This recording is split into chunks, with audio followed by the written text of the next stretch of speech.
They laughed at me at my sister's engagement. The security guard at the Velvet Rope gave a little, polite snort, half amusement, half annoyance, when I handed him my sister's invitation. He glanced at my sneakers, at the hooded sweatshirt I'd thrown on because it had been raining, and his smile tightened into that kind of small, civilized contempt people use when they want to remind you of your place. "This way, ma'am," he said, pointing toward the service entrance, as if I'd asked for directions to the coat room. I smiled back. I didn't correct him. I let the door he opened swallow me into the back hallway that smelled of citrus cleaner and hot oil. I let the whisper of his laugh follow me like a shadow. If you like behind-the-scenes stories about places you think you know, hotels, kitchens, the invisible choreography that makes a party look effortless, stick around and hit subscribe. This one has a lot of that, and a twist I promise you won't see coming. Madison had called me 6 weeks earlier with the exact tone only a bride-to-be can get away with. Breathless, excited, and 2 octaves higher than her usual voice. She'd been engaged for 97 hours, and already referred to the wedding in the possessive, as if it belonged to her and the world existed to position itself accordingly. "Kins, I've booked the Ashford Grand," she said. "It's a historic ballroom, totally exclusive. They only open it for the best. You have to be here for the rehearsal dinner." Madison's relationship with money and status had always been complicated. Growing up, we had what you might call a practical household. No silver service, but vacations where we earned the flights with overtime. Madison, though, had a talent for wanting the world she'd seen on magazines and weddings on television. The Ashfords were the sort of family whose name came with a crest and a story about how their yacht had once hosted a senator. Mrs. Massart sprinkled that history into conversations like dust. To Madison, being associated with that family was a kind of ascension. I didn't love all of this, but I loved Madison. I was there because the sister bond has little to do with class and everything to do with being present when one of you is about to step into a new life. Besides, I had visited the Ashford Grand many times as part of work. Owning hotels is weird that way. You're at once invisible and omnipresent. You see every corner and know where the pipes rattle. You know which bartender can make a martini blindfolded and which suite leaks when it rains. It's a kind of stewardship. And that morning, I'd meant to be invisible on purpose, a low-key sibling who wouldn't steal the spotlight. But visibility has its own rules. Sometimes people see what they want. The service corridor threw me straight into sensory overload. Clatter of pans, the sour-sweet tang of caramelizing onions, the dull thump of a mixer. Chefs barked like radio dispatchers, and the staff moved in tight, efficient lines. Phipe, our head chef, wiped his hands on his apron and gave me a look that said, "Not you, but also please get out of the way." Wellington, who runs the line, muttered a greeting and slid me a bowl of something that smelled faintly of lemon and rosemary. I passed through the chaos and felt that old, steady muscle memory. Hotel owner or not, I'd been in enough kitchens to know how to be small when necessary. It protects you. It lets you see things without being seen. I wiped my hands on a towel and looped my arm through the service elevator because the main doors were sealed. Madison's invitation, the one in gold foil calligraphy that the guard had thumbed over, sat folded in my pocket like a secret. The note of being shoved into the service entrance burned in my chest, but I kept my mouth quiet. I wanted this night for Madison to be perfect. I also wanted to understand who would laugh at my shoes and think that made me less. In the prep area, Phipe nodded and handed me a tray as if I'd been assigned.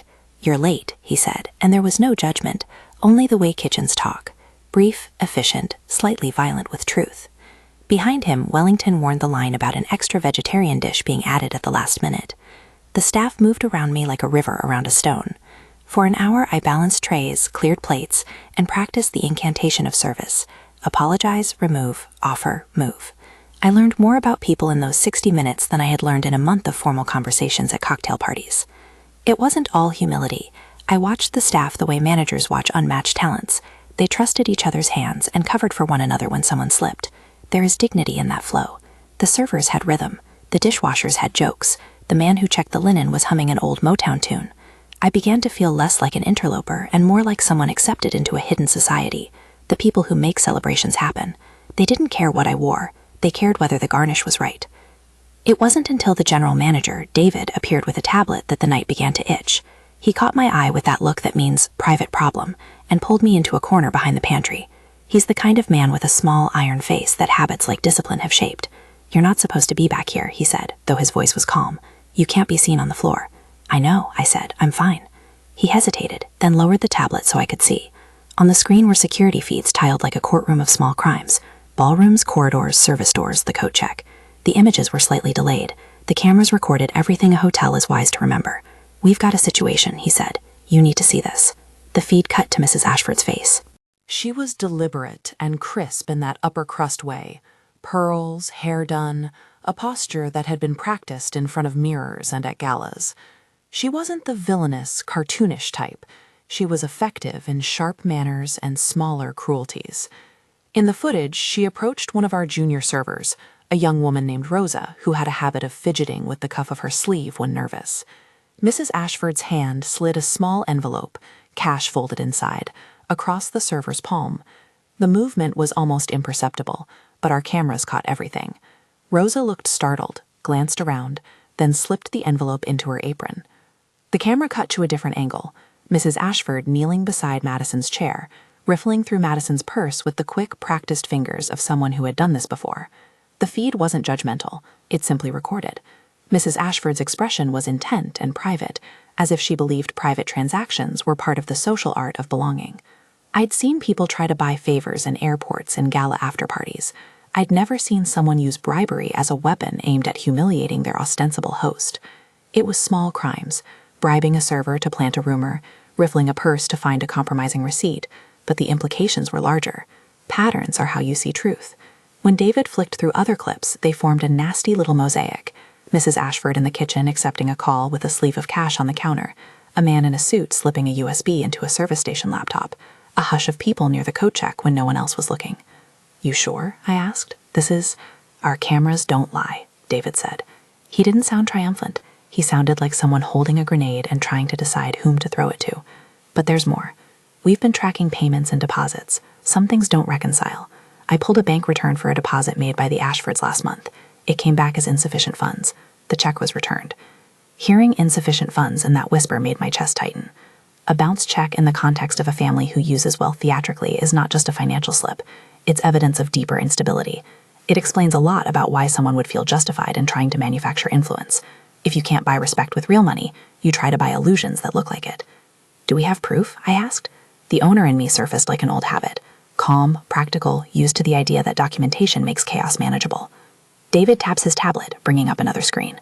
There it was, a scanned copy of a check with the Ashford crest on the top left, the amount written in the thousands, and a gray stamp smeared across the bottom that read "returned." The bank records were dry and bureaucratic, but they said what they needed to. Public records show mortgage notices on their estate, and their line of credit looks stressed.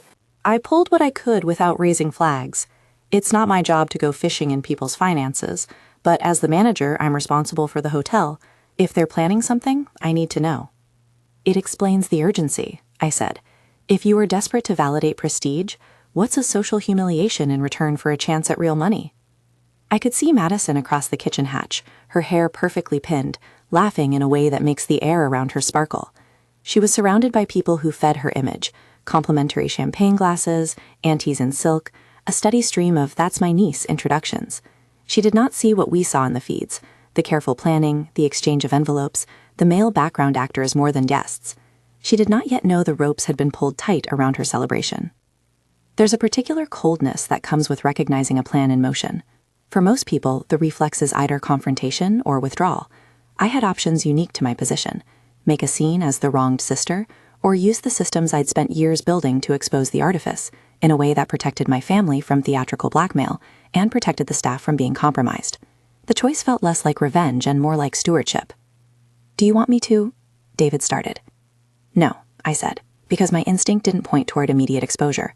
Scenes escalate. Mrs. Ashford would deny everything. She'd call lawyers, she'd make a spectacle out of the truth, and possibly ruin the light for Madison. There are ways to win and ways to win that look like you lost. My instinct is always to pick the first: contain, collect, present. I could have simply walked into the ballroom then, carded the guests at the Velvet Rope, and announced that those who tried to bribe our staff would be asked to leave. That would have been satisfying in the moment, and it would have risked compensatory theatrics from someone as practiced as Mrs. Ashford. The better move was to gather everything: unmistakable footage, bank records, the small envelope that had passed into a server's hand, and present it in a way that left no room for illusion. "What do you need?" I asked. "Evidence? Witnesses?" David's face softened. "We need both, and discretion. If Mrs. Ashford suspects we've been watching, she'll start covering tracks. We've got a record of cash exchanges on camera, but they'll claim setup. We need a chain of custody. We need a reason to bring it out without turning Madison's night into a trial." The staff around us carried on like a second organism, monitors of heat and timing and grace. Wellington slid me a tray and muttered something about sending an extra to the floor. Fipe, who always smelled faintly of garlic and determination, touched my sleeve. Be careful upstairs, he said, meaning watch what you reveal. He had that look that chefs get when they've spent their life testing heat and timing. Wisdom arrested in motion. I thought of Rosa, the young server who'd accepted the envelope, her eyes flicking to the table where Mrs. Ashford had hovered. I thought of the dignity on our staff's faces when they straightened linen and wiped edges. I thought of how often well-off people assume the people who serve are invisible, that their dignity was optional. That assumption was the kind that corrodes teams and humiliates families. I wanted justice without spectacle. So I put on my server smile and took another tray. I told David I'd stay on the floor. I told him to pull anything his team could find, bank records, staff logs, any strange vendors who came in during the week. He nodded, and there was a new kind of collaboration in the air, the sort that could build a case without drama. I stayed on the floor for the next hour, playing the role of an unremarkable sibling and doing the things collateral to being a server, offering refills, explaining the menu with practiced cheer, deflecting small talk with the elegance of someone who'd done it 1,000 times. Being in plain sight was a strategic humility. People underestimate those who perform service, and therefore speak freely around them. It's why so many secrets leak in banquet halls and taxis. That's how I overheard Chase. Chase Ashford waited near the bar with his lanky, entitled swagger, the kind of man who believes charm exempts him from consequence. He was the sort whose apologies sounded like proposals. When he sidled up to the service station with a smug grin, I slid a coupe his way and listened. "You're a fascinating choice for a sister-in-law," he said to a woman in a dress that had been cut to make the room gasp politely. "She's lucky, but maybe not everyone knows what she's worth." I heard the undertone even over the clink of glass. They were measuring people like art appraisals, assigning value the way some people assign price tags. He tried to touch the woman's arm and missed an inch. The attempt made something sour in my stomach. I'd seen privilege excuse behavior before, but in the way he moved there was a kind of casual disrespect that felt like a cruelty. "You're not supposed to be back here," he said to me casually, like the security guard's smirk had been contagious. He assumed the tone of a man instructing a server on a detail of his meal. The arrogance made me want to laugh. Instead, I walked past him toward the prep table where Rosa was wiping down glasses. She looked like she wanted to be anywhere other than the orbit of the Ashfords. I handed Rosa a tray, and she took it with hands that shook very slightly. "Hide it," she mouthed at me, tapping the side of her apron where the envelope had gone.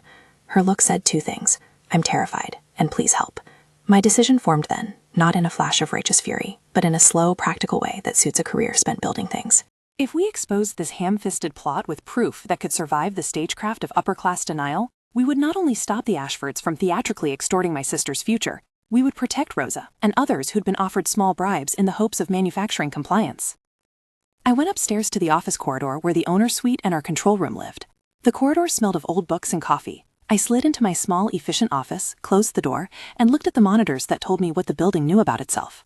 Ownership doesn't mean you micromanage. It means you have to be willing to look when things get messy. It means you put systems in place so the messy parts become manageable. The feeds were grainy and small on the screens, but they told the truth when you slowed them down. I started to download clips. My fingers moved with the precision of someone who had signed contracts at midnight and learned how to make evidence out of noise. Fipes' comment, "Be careful," echoed in my head, but it was rooted less in fear than in the chef's sense that timing matters. If we moved too quickly, we'd lose the chain of custody. If we moved too slowly, the Ashfords would fling witness after witness into our narrative and drown the facts in social pomp. David coordinated with our head of security to pull the raw footage files. I called our CFO, a practical woman named Elaine who could decipher financial statements like poetry. She pulled up the ledger and marked transactions that didn't match vendor invoices. "There's a deposit from a shell company tied to an address in the next county," she said, "and this check Ian Ashford wrote to cover some discretionary fees got returned last week." She used the term discretionary fees in that corporate way that disguised private anxieties. The documents printed out on my desk looked like the anatomy of a reputation being propped up with sand. We did not use the word fraud. I don't throw that word without evidence. But when you stitch together cash exchanges, a return check, and edits to a guest list to favor certain people, the image of deliberate influence manipulation starts to take shape. There's a peculiar sensation when you realize you already have what you need to make someone's private theater visible to the public. The tiny room tilts into a new gravity. I felt it then: responsibility, the cool edge of a decision, and a small, steady hope that the truth can be kind if delivered right. We had three things: footage of bribery, Rosa's willingness to corroborate if we protected her, and bank documentation showing a return check and stress on the Ashford credit lines. David added another piece, a recording of a conversation between one of the Ashfords and a vendor, where they discussed ensuring compliance with our staffing for the night. They hedged their language, but the intent was clear. The tapes and scans hummed with the same low frequency. Someone was trying to manufacture an advantage in a social sphere, in exchange for favors and possibly money. When I went back downstairs, the ballroom had filled like a galaxy of sequins. Madison stood in the center of a small orbit, effervescent and a little anxious. Brett was with her, polite and visibly in love in that gentle, awkward way men can be. He looked at her like she was a hymn. I wanted their night to be gentle and true. Instead of marching up to Miss Ashford and tearing the world apart in the middle of her best people, I chose the antiseptic route: documentation, chain of custody, and a plan that would make the truth too plain for performance. I would stay undercover until the moment we could present a case that would be recognized even by people whose first instinct was to preserve appearances. That plan required patience and a kind of moral discipline that tastes unspectacular at first. The work looked like the back of my hand: downloading footage, verifying timestamps, protecting a witness, and lining up the hotel's legal counsel. It felt like setting a table with silver you didn't show until the guests were seated. At one point, while passing a platter to Brett at his family table, he misread the menu and I gently corrected him. He thanked me with a flush in his cheeks. Madison's face was perfect, with a little lash of tension that only sisters recognize. She mouthed something in my direction. Now. And there was that moment where you could choose to swoop in and rescue someone from their own illusions. I wanted to. I wanted to wrap this up and carry her out of the room where people measured each other like appetizers. Instead, I smiled and said, quiet enough for only her to hear, "I've got you." She blinked and relaxed for a second, not understanding how wide the net was that I was spreading onto the dance floor. In that look, there was trust and vanity and a sisterly love that doesn't always need to be loud. She folded it back into the night and returned to her orbit. By the time dessert rolled out, we had a neat folder on my desk with files labeled clearly: cash exchange Rosa, return check Ashford deposit 0912, vendor call USB drop, and security footage multiple angles. We had statements from a line cook who'd witnessed a handoff, and from Rosa herself, who confirmed receiving an envelope and mentioned that another server had been approached similarly. We had David's calm assurance that the house would support any staff who came forward if we offered confidentiality and ensured their safety that night. We also had a complicating variable: the social gravity of the Ashfords. They were skilled at converting scandal into spectacle and could, if cornered, make Madison the center of a different narrative. That she was ungrateful, dramatic, or unmoored. That risk mattered. This was not a moment to indulge in theatrical revenge. It was a moment to protect people and deliver truth in a way that neutralized spectacle. I could feel the edge of it as I stood back by the pass. The night hummed and glittered. A string quartet played something that had the particular blandness of event music, the kind that says hope without specifying which kind. Champagne glasses chimed like tiny bells. Guests leaned into each other over hortensias and slow food platters. If I closed my eyes for 1 second, I could imagine a simple life for Madison: a husband who loved her, a job she enjoyed, a wedding she remembered not for humiliation but for the way her cousins danced before 11 p.m. Instead, I watched Mrs. Ashford move in the crowd like a small, cold star and thought she had tried to buy an advantage, and we had the ledger and the tape to show it. The question was no longer whether we would expose it, but how. I stayed on the floor until the appointed time, when David tapped my shoulder and said simply, "We're ready when you are." That sentence carried with it a weight that made my hands steady. The strategy was set. We would not yell across a ballroom. We would not fling accusations at people whose theater might blow up in our faces. We would present facts in a way that left the audience, not me, to decide. As I moved to the side entrance to the AV control, where the ballroom's big, beautiful screens lived, I felt the strange little thrill CEOs sometimes feel before a big product launch. All the testing, all the late nights, condensed into a single moment. The room could have gone a dozen ways. It could have become a courtroom, a circus, or a miracle of peace. My hope was for the last: to recover dignity through truth, to stop a small private coercion from becoming a permanent family story. I put my hand on the door to the AV control and paused. The scene had all the elements of a story: motivation, greed, embarrassment, staff at risk, a return check leaning like a sticky note of reality. My job, the ethical little shrine I'd built over years, whispered to me that it was better to be precise than dramatic. I breathed in the cool air, tasted the scent of toner and warm electronics, and clicked the tablet to open a file. The screens blinked to life with the ballroom's current view. I loaded the footage I wanted. My finger hovered over the copy button, but I didn't click yet. There was one more thing I needed to be sure of: that Madison would stand with truth if it was presented kindly, and that the staff would not be exposed to shame for doing what we'd asked them to do for safety. The moral calculus of these moments is never simple. As I stood there, a hand touched my shoulder. David's voice was low. "You good?" he asked. I nodded. "I'm good." He handed me a small envelope with a hotel-stamped receipt inside, chain of custody. Then he said something I hadn't expected.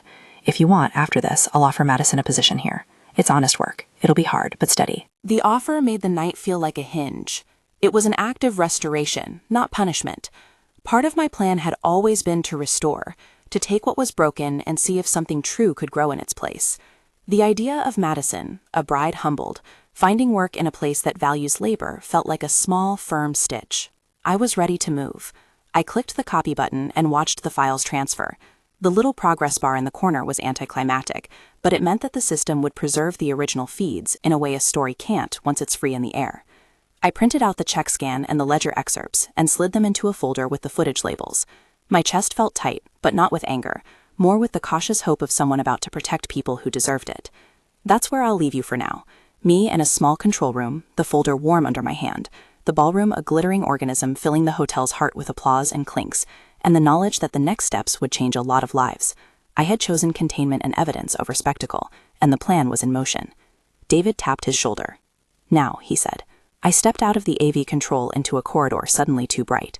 The ballroom felt like a planet captured through a porthole, a warm, glittering surface of people who thought they were at the center of everything. I walked with the folder in my hand. The physical weight of it helped steady me. The printouts tucked inside, the envelope we'd preserved, the drive with the raw footage. For an odd second, I felt silly and sensible at the same time. Sensible for having done the work, silly because human events still demand some kind of theater. I went to the microphone at the head table. The room quieted like water calming after a stone. I heard Madison's laugh trailing off somewhere near the center, like a bell being damped.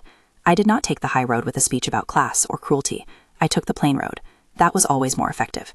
"Good evening," I said, and my voice did something steady inside my chest that I liked. Calm, not theatrical. "I'm Kinsley Wong." There it was, the name said without apology, the ownership line not waved like a banner but placed on the table. For a beat, a few polite hands lifted in recognition like small flags. Others looked puzzled. A murmur moved like a breeze. The first sound that hit me was not a gas-borne insult, but a practical one. Someone behind the stage adjusting a cable. We were alive. I clicked the tablet David had given me, and the ballroom screens bloomed with the security feed. I did not say, "You tried to humiliate me." I said calmly, "Earlier tonight, we noticed behavior on our cameras that we have a responsibility to address. This isn't about gossip, it's about honesty and the safety of the people who work here." Then I played the footage. The cameras showed Mrs. Ashford sliding an envelope across a server's hand. The image was small and unromantic, a simple recorded fact. The room watched like a jury watching a photograph. I let the clip run until the envelope moved into the server's pocket. Then I switched to the second angle, Mrs. Ashford at Madison's place, fingers in the purse, quick and practiced. Faces in the ballroom shifted. I narrated what the audience was watching, plain and without flourish. "That server is Rosa. She accepted an envelope from Mrs. Ashford just now. We preserved the footage. We also have a copy of a check that was deposited and then returned for insufficient funds." I placed the scanned check on the lectern and held it up where anyone could see the gray stamp that read, "Returned." There was a noise then I haven't counted on, a thin sound of someone in the audience making the small choke of a person whose world is very particular, an intake of breath that suggested the house of cards had more people than just the perpetrator. I played the vendor call next, the one where a representative of an outside vendor used that careful corporate language about ensuring compliance with staffing. It was the kind of thing people say when they want plausible deniability. The tone suggested an arrangement, not a misunderstanding. The clip was short. I let the implication do the work. We were not sensationalizing. We were demonstrating pattern. Mrs. Ashford stood as the last clip ended. She had the kind of training that makes speech look practiced. At first she offered a small iced smile as though we were criticizing a typo in a social column. Then she reached for the microphone and said, smoothly, "This is preposterous. Whoever is showing this is..." I unhooked the tablet from the podium and set the envelope on the edge so everyone could see the hospital corners of evidence, the hotel-stamped receipt, the printout with the time-stamped footage, Rosa's signed statement. "We have a chain of custody on this envelope," I said. "My team recovered it from the server who received it. We invited Rosa to tell us what happened. She has confirmed that the envelope contained cash and that Mrs. Ashford handed it to her." The room had gone quieter than I expected. People were moving like slow clock hands, recalibrating. I was careful in how I said the next line because there's a difference between calling someone out and giving them a chance to answer. "Mrs. Ashford," I said, "the footage shows you placing your hand in Madison's purse." She lifted her chin. "No," she cried, too fast. My hand brushed. This is an outrage." Her face had that flush of a woman who had been taught to translate every embarrassment into an immediate and righteous script. "I was checking to make sure she hadn't misplaced a note. How dare you imply?" "Madison," I said softly, and the name was a lever. "Do you want to see this?" I turned the screen toward her. She watched the second angle as if the camera were a mirror. Her face moved through a small architecture of surprise, then disbelief, then a pale, cold anger like frost forming across skin. Her hand clenched the stem of her champagne flute until it bent. When the footage ended, there was a spill of reaction, a mumble, a chair scraping, someone whispering, "Is that legal?" Which is to say, most people were trying to guess protocol and thereby delay whatever truth pressed on them. David's voice came through from beside me, low and steady. "We've provided this to our counsel," he said. "This is available if necessary." I didn't need to turn the room into a courtroom to get the result I wanted. I needed the facts to be unignorable. So I pulled another sheet from the folder, a printout of the bank notice. I read it aloud so there could be no mistaking the small bureaucratic vocabulary for rumor. "This check was returned for insufficient funds," I said. "Public records also show notices against the Ashford estate. Those are on file and available." I watched the way people shifted in their seats when the word public records landed. It carries with it the weight of a world outside of taste and ceremony. Mrs. Ashford tried to speak. Her voice cracked like something too long held. "You are lying," she said finally. "This is a setup. We are being attacked." At that, one of the more dangerous moves in social theater became clear. You can claim attack and make anyone who questions you look like an antagonist, which is why we'd been methodical. I didn't smear, I showed and waited. Then I did something I rehearsed in the quiet of the control room. I played the audio of the small smear that had been planted, an edited clip meant to make Madison appear irresponsible, caught in some private moment out of context. We'd recovered a copy from a USB found in a service laptop. The file had a timestamp and an IP address that led to a vendor's device. It played like a cheap rumor on a loop, absurd in its thinness. For a second, the room felt stupid for being primed to believe nonsense. The audio hung in the air. There was a ripple of laughter, a sharp, surprised sound, like someone realizing they'd been preparing for the wrong play. Mrs. Ashford's face slackened. Her hands began to tremble. People moved their heads toward her the way you turn toward a stage when the actor suddenly drops a prop. Brett, Madison's fiancé, stood then and looked older in that instant. He stepped forward, face raw. "I didn't know," he said simply to the room, then to me. "I didn't know any of this." He turned toward Madison, who had gone very still. "If I had, I would have stopped it," he said. Not perfectly brave, but honest. Many of the people in that room were not evil. They were people who had learned to follow the script of their families. Brett was one of the ones who had not yet been taught all the lines. Chase tried to laugh it off, an awkward cough of arrogance, but one of the surveillance angles we'd included captured his passing hand near a server in a way that left no room for his self-portrayed ignorance. I played that clip. It wasn't accusatory in a legal sense, it was demonstrative. A man who moves through rooms expecting permission. The clip made him red, then angry, then small. He tried to shrug, and that only amplified the image we'd all just seen. There are moments when the room chooses the next act. Some guests murmured in compassionate tones to Madison. Some near Mrs. Ashford pulled back, tented fingers like fans of a ship's captain. The human script of privilege includes a certain reflex, defend or flee. Mrs. Ashford chose both for a moment, words like flung pearls. "You make such an ugly thing of this," she said. "You will ruin us." That, more than anything, felt like an admission. Not a legal one. Nothing we said in that room was a verdict, but a moral one. The social cost of exposure mattered more to her than the truth.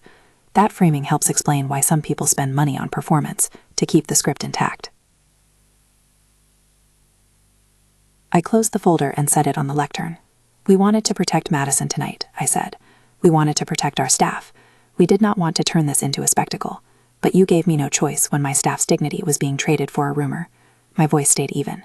"We have given copies of these files to counsel. We have preserved the originals. Our priority tonight is care for those who were targeted.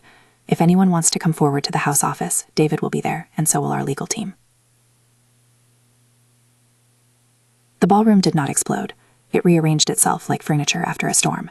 Some guests rose and left in a quiet tide. Others clustered like ships at harbor, discussing, consoling. Mrs. Ashford, mortified and muttering, gathered herself and left in a small entourage. Mr. Ashford followed, stooped and silent. Chase's face was unreadable. He stalked out, hands in pockets. In the space they left behind, the noise of a party dimmed into the noise of ordinary people dealing with a complicated fact. Someone you admire can be dishonest. After the immediate fallout, I did what I should have done from the beginning, more than the shorthand of public theatrics. I stepped off the lectern and went to Madison. I found her in a corner, hand shaking, the makeup at her eyes already smeared by tears. Her face was a map of confusion and shame. The glint of champagne had gone out around her like a blown light. "You should have told me," she said, voice raw. How could you show everyone?" I didn't want them to make you a victim twice, I said. I wanted to show them facts, so they couldn't rewrite the story. I put the folder between us and let it be an island of truth we could both look at. I'm sorry if it felt like I took something from you. I wanted to take something away from them, their ability to manipulate. Madison's mouth opened and closed like a fish. "You could have told me first," she said finally, not accusing entirely, just a small human hurt. "You could have asked me how I wanted this handled." "You're right," I said, and I meant it. "I should have, Madison. I thought I was protecting the night. I forgot to protect you as a person." Her anger folded into something quieter. "I'm embarrassed," she admitted. "I'm so embarrassed." "You're allowed that," I said, "but you're not defined by one night. You have choices now." She looked at me as if seeing me clearly for the first time that evening, like one sibling seeing another not as a role but as a person. "Why did you stay in the servants' entrance?" she asked, almost absurd in its simplicity. "Because I wanted to hear the truth without anyone editing it for me," I said, "and because I didn't want to be the clanging gong in the room. I wanted the evidence to speak." Madison's face softened. She reached for my hand and the touch was small and real. "I'm sorry," she said, "for choosing it, for wanting to be seen." "You want to be seen for who you are, not for the brand that people hand you," I said. "You can have that." Over the next few days, the story spread beyond our ballroom. Photographs of the screens and chunks of the footage circulated with the caution of newspapers and the alacrity of social feeds. Some outlets framed it as a scandal, others framed it as a cautionary tale about class and power. Public records I'd noted that night, mortgage notices and liens, appeared in searches more easily than a social family could erase them. I was careful when I spoke with anyone outside the family. I emphasized documentation and process rather than spectacle.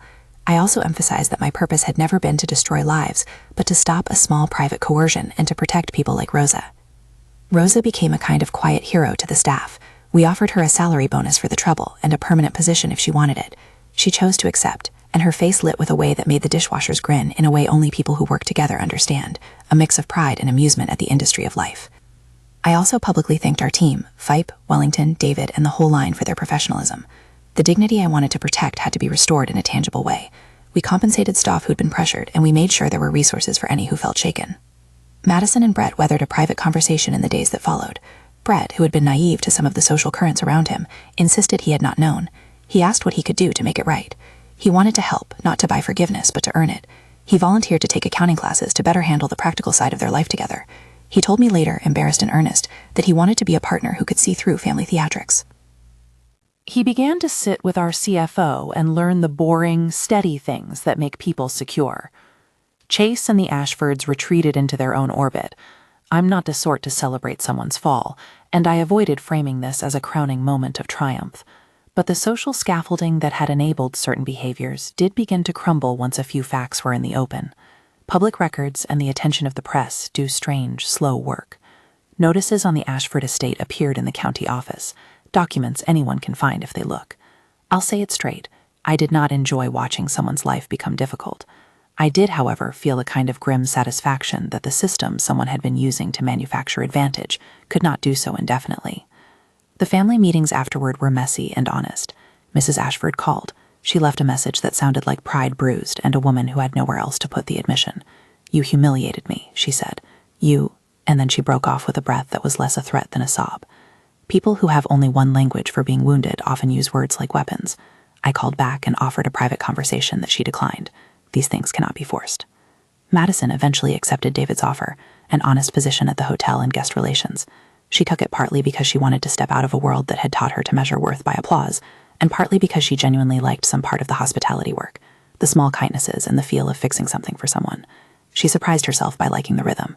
Phipe joked that she had a good hand for folding napkins. She laughed and was not insulted. She learned to take pride in the small, visible work that actually makes people's days better. Brett started learning bookkeeping in the office out of a desire to be more grounded. He was an awkward and endearing student of the ledgers. He didn't do it for social reparation alone. He did it because he wanted to be less gullible. It felt honest and, to me, melancholically hopeful. We also made changes at the hotel, small, practical things that felt like guardrails, extra training for staff on approaches by guests that crossed boundaries, a tightened chain of custody for found items, clearer protocols for vendors. None of it was grand. It was the work of an institution that wanted to treat people with dignity and to make sure nobody could ever rely on the invisibility of service staff to manipulate outcomes. Months later, Madison and Brett married again in a small ceremony. No Ashfords, no excess. It was a garden thing with friends who had stayed. There were fewer sequins, more prawns at the buffet, and the sincerity tasted better than any champagne I'd had that year. Rosa was there, in a dress that surprised her, and she hugged Madison with an ease that suggested there had been apologies, and that forgiveness had been requested, and more importantly, earned. Brett looked both proud and slightly terrified when he gave a short, clumsy speech about learning the boring things. Everyone laughed. It was the kind of laughter that knits. For my part, I took a few days off after the fallout. The work of being an owner often forces you into roles you never auditioned for. Protector, judge, PR officer, family mediator. My sister and I had to rebuild a small trust. We did it with ordinary, awkward conversations and 1,000 small apologies. I offered Madison a chance to learn how to manage events properly, not as a punishment, but as a way to understand how things are built. She took it. She learned the names in the kitchen and began to enjoy the rhythm of ordering linen and solving seating puzzles. Her entry into work was not a humiliation. It was a way to exchange a fragile identity for one she could actually claim. I also made a point of celebrating my staff. We increased gratuities across the banquet staff for the month, gave bonuses, and made sure every person who'd been put in the middle that night felt the organization had their back. We set up a discreet reporting channel for staff who felt pressured by guests. These measures are boring but practical, and boring, practical measures are often the things that prevent worst-case dramas. There's a curious thing about exposure. It reveals character in both the accused and the accusers. Some guests silently left because they could not square what they'd seen with the people they'd bow before. Some apologized to Madison privately and offered help. Some retreated to comment later about how the world is always stranger than the fairy tale they were taught. I won't pretend everything neatly wrapped up. The Ashfords did not suffer a cinematic ruin in one day.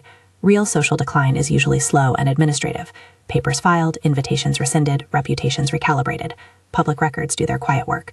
I also did not want to be the arbiter of someone's destiny by reveling in a fall. The point of the reveal had always been different: to protect the dignity of the people who work, to keep my sister's life from being bought and sold in small envelopes, and to remind myself and everyone there that public appearances do not equal moral worth. There's a practical, almost silly moment I remember. A week after the event, I walked through the kitchen and Phipe handed me a plate of something he'd been experimenting with: roasted peaches and ricotta. It tasted like forgiveness and like the sort of future that's made by people who show up on time and do the work, not by those who buy it. I took a bite and felt very domestic and smug in the best possible way. That was part of the lesson too. Dignity tastes like real food. For those tempted to think the night was about me revealing who owned everything, I'll be blunt. The reveal of ownership was never the point in a vanity sense. Saying I owned the hotel was a factual line that mattered, because part of what allowed the Ashfords to manipulate the evening was the assumption that the people who ran the place did not have power or would not act. Ownership in that moment was a clarifying fact. It clarified responsibility and removed the protective cloak that privilege sometimes uses to hide behind. What I did enjoy quietly was watching the security guard at the Velvet Rope think for a second before he addressed someone in a hoodie. His smirk had been small, and small things can be educational. He didn't apologize in front of a crowd. He didn't need to. He adjusted something in his posture, and the world went on. People learn by being contradicted with evidence, and by having the room rearranged. If there's a moral tidy enough to fit on a sign, I'd put authenticity and quiet competence outlast pretense. But life is not tidy, and morals are not a slogan for everyone to wear like a lapel pin. My sister learned to ask what kind of life she wanted beyond applause. Rosa learned she was owed respect regardless of an envelope someone else handed her. Brett learned that love doesn't excuse willful ignorance. The staff learned that the systems protecting them could hold, and that they could speak. Mrs. Ashford learned, or at least the world learned in front of her, that buying influence is an unstable currency. I don't pretend I orchestrated cosmic justice. I simply used the systems at hand: cameras, ledgers, witnesses, with restraint and the intention to protect. There's a form of vengeance that's ugly and petty, and one that's necessary, showing undeniable truth so people cannot continue to harm others behind the curtain of social performance. We chose the latter, and I choose to live with the kind of satisfaction that is cooler than gloating but warmer than resignation. Months later, when I walked past the Velvet Rope on another busy banquet night, no hood, no sneakers, a small, sensible coat, the guard looked at me and smiled with a real, slightly sheepish respect. He raised his chin as I held Madison's hand. I didn't need the moment to be televised or lauded. It was quiet, human, and enough. If this story moved you, comment with where you'd have drawn the line. Would you have gone public or handled it privately? Share your take.